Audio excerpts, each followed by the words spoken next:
ICC champions trophy 2025 Pakistan versus New Zealand जनाब कराची में हमने देखा है शायकीन गए हैं सपोर्ट कर रहे हैं and would you believe what just happened अभी थोड़ी देर पहले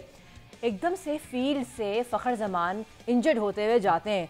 और हम यहाँ पे बैठे हुए थे हमारी हालत हो गई ख़राब बिकॉज साइम पहले नहीं एक ही तो हमारा ऊपर थे और बिकॉज फ़खर का एक तरीक़ेकार है वो जिस दिन अच्छा खेलते हैं हम उन पर रिलाई करते हैं वो ऐसी टोन बना कर चले जाते हैं फिर मिडिल ऑर्डर आता है और उनका साथ देता है but having said that at the moment New Zealand जनाब अभी पावर प्ले के दौरान ही 32 हमने देख लिया they have scored on the loss of 0 wicket अभी हम विलियम को देख रहे हैं he is playing with a strike rate of 95 and Devon Conway जनाब एकदम से आए हैं और उन्होंने सरप्राइजिंगली देख रही हो सारा के अबरार को छठे ओवर में ले आए मैं यही देख रही थी यार ये क्या है ये बात करें अहमद से जरा इसके ऊपर अहमद वैसे क्या अभी तक आपको समझ आ रही है अबरार को छठे ओवर में लेके आना देखो ना हम शाहीन से कह रहे थे नसीम से कह रहे थे 5-5 ओवर तो ये करते हैं लेकिन इतनी बड़ी तब्दीली अचानक से कुछ समझ आ रहा है कंडीशन के अकॉर्डिंग शायद देखिए जो लास्ट मैच हुआ था उसमें भी ऑलमोस्ट ये स्ट्रेटजीज थी मोहम्मद रिजवान की और वो पावर प्ले के अंदर ही गालिबन 5वां ओवर था वो भी जब वो अबरार अहमद को लेकर आए थे तो यकीनन कंडीशन के अकॉर्डिंगली कप्तान जो है वो अपने फैसले तब्दील करता है इस वक्त किसी किस्म के कोई अभी तक मुश्किल चूँकि फास्ट बॉलर्स को खेलने में नज़र नहीं आ रही है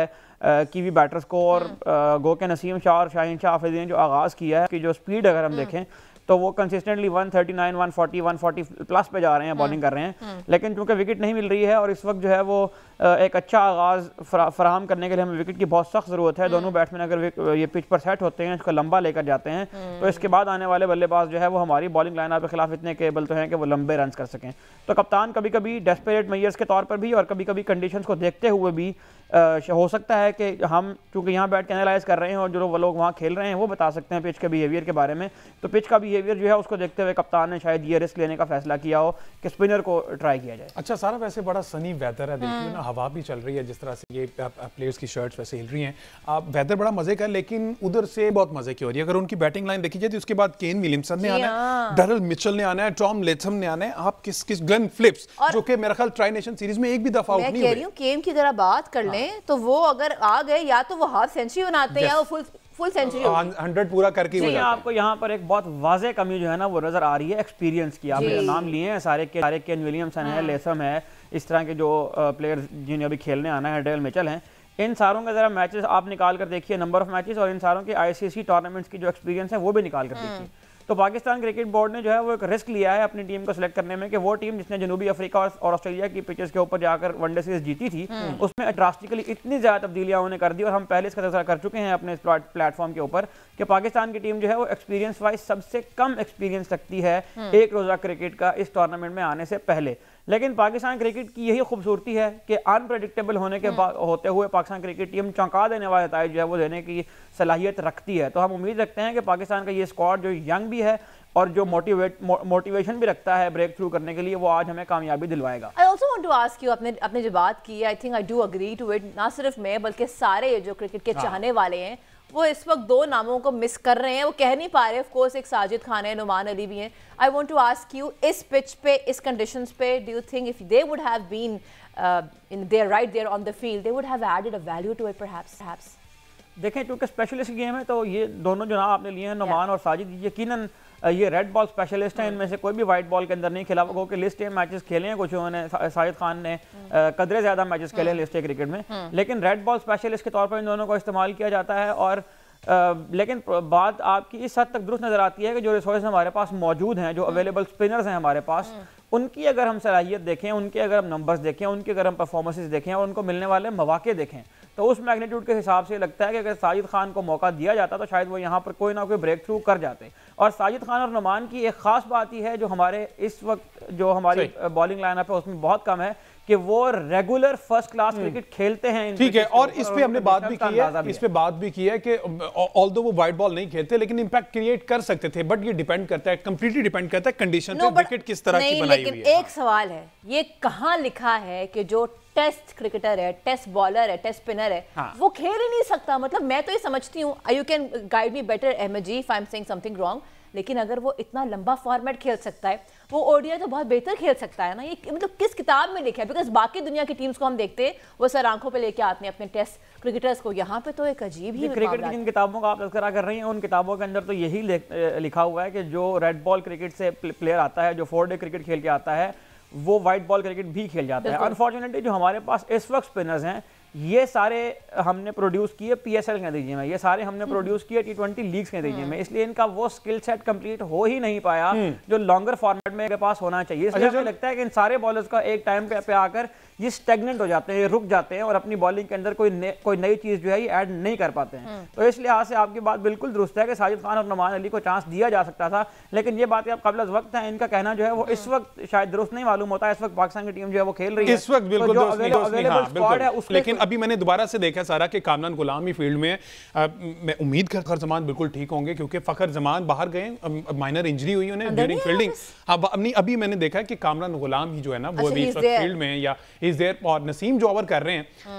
जिस तरह का इंपैक्ट नसीम क्रिएट किया करते थे वो that he used to be, but unfortunately उस तरह की चीजें हमें अभी नजर नहीं आ रही। हमारे तीनों फास्ट बॉलर से शाहीन हो जाए, नसीम हो जाए, अभी हारिस को भी हमने देख रहे हैं, लेट्स सी कि वो कमबैक कर रहे हैं। 2 मैचेस, एक मैच के बाद शायद दोबारा से कमबैक, अहमद 1 या 2 के बाद जी 1 मैच के बाद, वो जो एक नई बॉल के साथ जब आपकी विकेट गिरती है ना वो जो एक आप मोमेंटम सेट कर लेते हैं वो अभी तक तो नहीं हुआ है। और जितने भी स्पेक्टेटर्स हैं कराची स्टेडियम में वो भी पूरी उम्मीद है, हम यहाँ पूरी उम्मीद है। इस वक्त सिचुएशन कुछ ऐसी है कि 36 और 38 और एक भी विकेट हम नहीं गिरा पाए हैं और हमें इस ब्रेक थ्रू की बहुत जरूरत है। अच्छा, अब मैं यहाँ पे ये सोच रहा हूँ चूंकि अच्छी खासी मार पड़ रही है इस वक्त, नहीं फर्क है। अच्छा, 3 फास्ट बॉलर के साथ हम गए, अभी हमने मोहम्मद हसनैन को नहीं रखा। किस तरह से अहमद सईद साहब आप देख रहे हैं कि 3 ओवर तो चलो तीनों फास्ट बॉलर के हो गए, 40वां ओवर 40 कंप्लीट कर लिए ब्रार ने, if they bowled complete 10 overs, 5वां क्या 5 सलमान अली आगा और एक और कौन है? इसका जवाब परसों जो हारिस रऊफ ने प्रेस कॉन्फ्रेंस की थी उसमें उन्होंने खासा वाज़ेह कर दिया था और उन्होंने ये कहा था कि ये जो एक बात हो रही है कि पाकिस्तान एक स्पिनर के साथ जा रहा है, ऐसा बिल्कुल नहीं है। हमारे पास 2 रेगुलर स्पिनर मौजूद हैं, खुशदिल शाह और अबरार अहमद। रेगुलर स्पिनर उसे कंसीडर कर रहे हैं, खुशदिल शाह से ओवर यकीनन करवाए जाएंगे और खुशदिल शाह के जो ओवर हैं अगर खुदा न खास्ता उनकी उस डिज़ायर्ड जो उनके रिजल्ट हैं उसके मुताबिक नहीं आते हैं तो फिर सलमान अली आगा जो है वो उनको अकम्प्लिश करेंगे और सलमान अली आगा मुस्तकिल बॉलिंग करते भी चले आ रहे हैं और अच्छी बॉलिंग कर रहे हैं, विकेटें वो ले रहे हैं। तो पाकिस्तान के पास अगर आप जो हमारा इस वक्त अवेलेबल स्क्वाड है उसमें अगर आप देखें तो हमारे पास we will continue from this Ahmad साहब, लेकिन we're being joined by Salman Butt. Salman, are you here with us? Yes. Okay, Salman, अभी आप देख रहे होंगे the score is 39 on the loss of 0 wicket. नई बॉल भी है, हमारा जो lethal bowling attack है, they're right there on the field, but कोई विकेट गिरा नहीं पा, मोमेंटम कोई टोन सेट हो नहीं पा रही है। तो how do you see it? I know it's too early to say, लेकिन हम सब चाह तो रहे हैं ना कि कोई विकेट तो गिरे। देखिए, पार्टनरशिप गेम का हिस्सा है और at the moment I think they are playing well and maybe we haven't been able to execute the plan whatever we had. So one day है, इसमें यही है कि वंस यू स्ट्राइक तो maybe a couple of strikes together, थोड़ी clusters में wicket गिरती है तो फिर प्रेशर आता है ऑपोजिशन के ऊपर and I think that's the only way Pakistan can come in the game because आपने पहले बॉलिंग ली है टॉस जीत के। वेरी इंपॉर्टेंट कि आप विकेट पिक करें रेगुलर इंटरवल्स के ऊपर। अच्छा सलमान भाई, व्हाट डू यू थिंक अभी इनिशियली विकेट किस तरह से बिहेव कर रहा है? क्योंकि हमने देखा कि 7वें ओवर में अबरार को ले आए हैं कप्तान जी, तो कोई थोड़ी सी वेरिएशन क्या इसमें कोई स्विंग मिल रहा है बहुत ज्यादा जिसकी वजह से अबरार को लेके आए? आई गेस के अगर उन्हें लग रहा होता कि बहुत ज्यादा स्विंग है तो फिर वो इतनी जल्दी स्पिनर को इंट्रोड्यूस ना कराते, स्पेशली क्योंकि 2 जो है नए बॉल हैं तो 7वां ओवर का मतलब है कि ये एक बॉल से चौथा ओवर होगा और दूसरी से 3 ओवर हुए होंगे। तो definitely I think there is not much happening in and he got the wicket. Abrar जो है ना उन्होंने आउट कर दिया। डेवन कॉनवे मिस्ट्री स्पिनर जनाब। अच्छा, हम ये सोचते हैं कि शायद वो मिस्ट्री नहीं रहे इतना, he has become very much predictable out, but thank God Salman he has taken 1 wicket. और ये कप्तान जी का फैसला ठीक साबित हुआ है, अर्ली अबरार को इन करना। Is Salman still with us? Yeah. I can't hear him. Salman भाई, are you here? अच्छा चले सलमान भाई अभी मीनवेल में ज्वाइन कर लेते हैं। सही साहब, मेरे ख्याल बिल्कुल ठीक फैसला हुआ है। My God, I'm so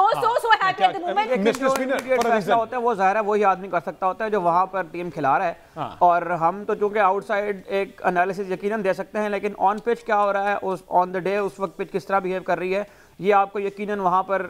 जो प्लेयर खेल रहे हैं। और फॉर्चुनेटली हमारी खुशकिस्मती ये है कि हमारे पास वो कप्तान है जो विकेट कीपिंग भी करता है। तो विकेट कीपर जो है वो करीब भी होता है, विकेट कीपर मशवरे भी दे सकता है, विकेट कीपर बदलती हुई कंडीशन को भी देख सकता है। तो मोहम्मद रिजवान की कप्तानी को यहाँ दाद देना होगी जिन्होंने